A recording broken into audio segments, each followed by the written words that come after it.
What's good, everybody? It's your boy, O'Shea Duke Jackson, back at it again with another episode of The Celebrity Junk. Dima Hitchcock music! So today we're talking about Dr. Boyce Watkins, PhD, who's had a very tumultuous career full of ups and downs in his life. Now, he is a very intelligent man. I will give him that. He's one of the few black men that I believe received a PhD in finance in the year that he received it. I believe that he went to the University of Kentucky or the University of Indiana, one of those schools. He's taught at several mid-tier schools like Syracuse University, some universities abroad, even in Europe. And he's been a correspondent on several television shows regarding black issues in the media. However, the bulk, I believe, of Boyce Watkins' wealth and popularity was because of his fame on the black sector of the internet, both on YouTube here and on Facebook. Now, Dr. Boyce Watkins also has a channel by the name of Fly Nubian Queen, which is very interesting, and I want to kind of paint the picture because he's been outed by several YouTubers such as Michi X and Paris Milan as a fraud, a guy who doesn't pay. He will steal your domains. He will steal things from you and not honor certain contractual agreements that he's had before you. This is not my words. This is theirs. But I kind of want to talk about Dr. Boyce Watkins as a platform. Now, he has a product called the Black Business School, which an Asian gentleman helps him create by the name of Charles Wu. And Charles Wu was making fun of Boyce in a way because he told Boyce that Boyce needed to cry to get emotions out of the African American audience so that he can sell these courses. And that is exactly what Boyce Watkins did. And this was about 4 or 5 years ago. Boyce Watkins got a lot of vitriol from the black community because he was selling this course. And from what I heard from people who purchased it, it is quite terrible. You learn nothing from it. And interestingly enough, looking at Boyce Watkins' platform, he runs it like somebody on welfare. It's very homeless looking, a struggle streamer. No sound, no reinvestment in the business. Stop the show. So I don't know why anybody would take any fucking advice from this guy because he's a complete loser here on this platform. Fast forward, Demo. So now let's kind of get back into the ascension of Kevin Samuels. Nobody is watching Boyce Watkins because he puts absolutely no effort into this YouTube business. And so as Kevin is elevating and putting at least a lot more effort, in my opinion, in Boyce Watkins, Boyce starts to get mad. Now, Boyce married this lady. I don't know what her name is. I forgot. She's also a doctor. She didn't want Boyce when he was in college. She thought that he was a simp. Stop the show. Some things never change.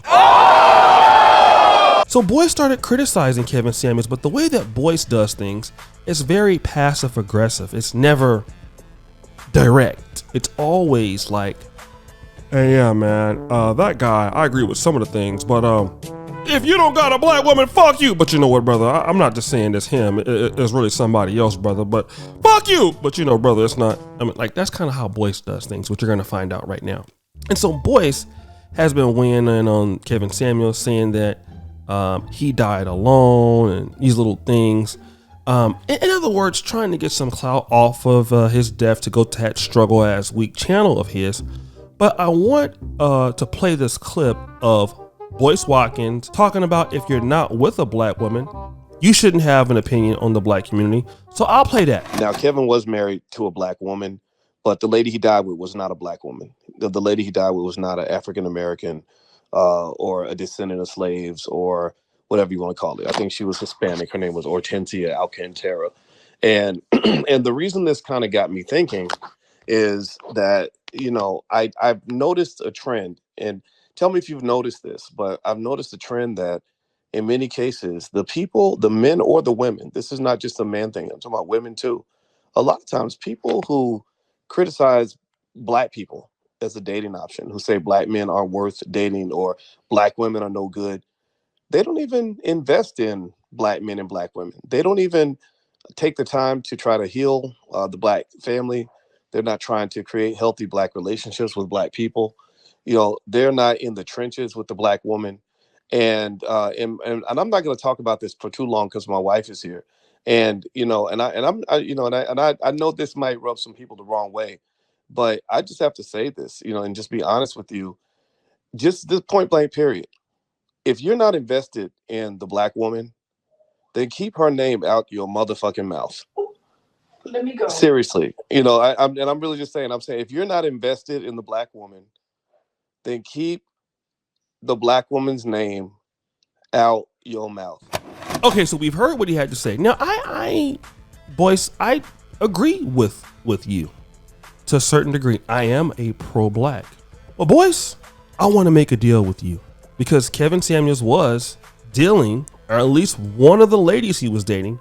In fact, she was not black. You get no argument from me. Now, Kevin Samuels, I knew personally, dated black women. Kevin Samuels also liked other races of women as well. He wasn't gay. He liked women, okay? But his preference was black women, in my honest opinion, from what he told me. But I'll make a deal with you, boys. But first, I got some receipts I need to drop. This is boys getting mad at the black community after getting exposed. I want you guys to see how mad he is. Drop that clip, Demo. For this Asian man, 40-something.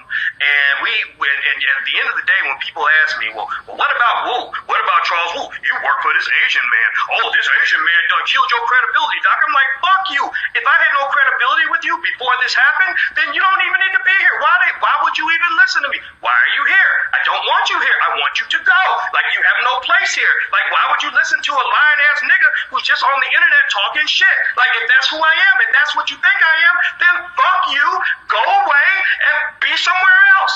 If somebody else can give you better information or can give you better guidance, then by all means, let me make a list of recommendations for you, because I don't care.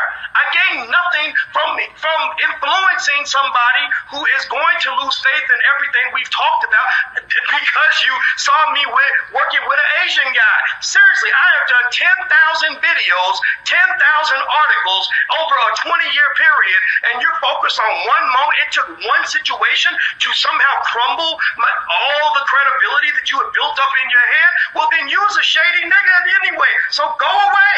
I'm sorry. Like, that, to me, that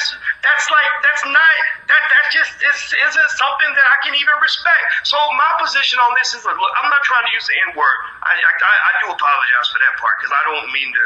It comes out. I'm sorry. That's just who I am. I can't apologize for being me. But my point in all this is to say, when people keep bringing up the Charles Wu stuff, I'm sitting there looking at them like, wow.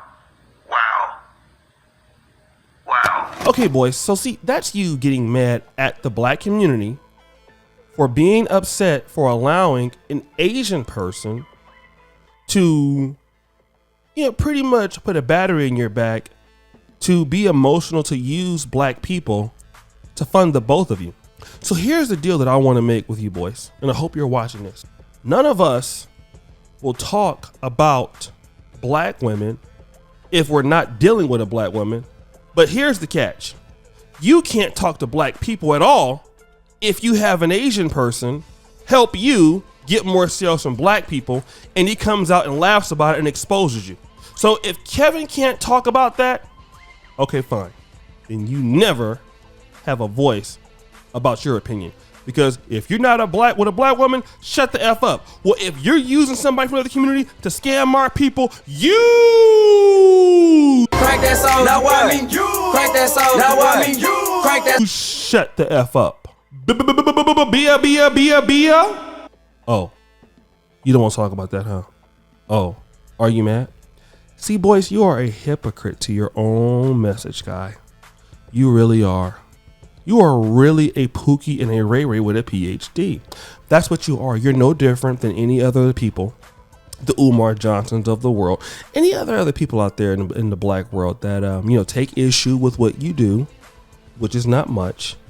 See, you can't talk about it because you have a black wife, because clearly you're in bed with somebody else. Well, just not like that. I hope not. Scheming on the black community. See, what Kevin was doing was just booty clapping sounds. But what you're doing is financial endangerment to the black community, because you're scamming them. And somebody from somebody else's group is benefiting as you scam your own people, and they're taking money home to their community. Because, boys, could you go to the Asian community and do what you did with us? They wouldn't let you do it. They're not going to let you advise their people on how to scam them. But see, that's what you did to us, huh? But guys, what do you think? It's your boy, O'Shea Duke Jackson, back at it again with another episode of The Celebrity Junk. I really appreciate for all that you do. Subscribe with the bell. Check out the first comment at the top. And as you know, the buffoonery remains an all-time high. I'm out.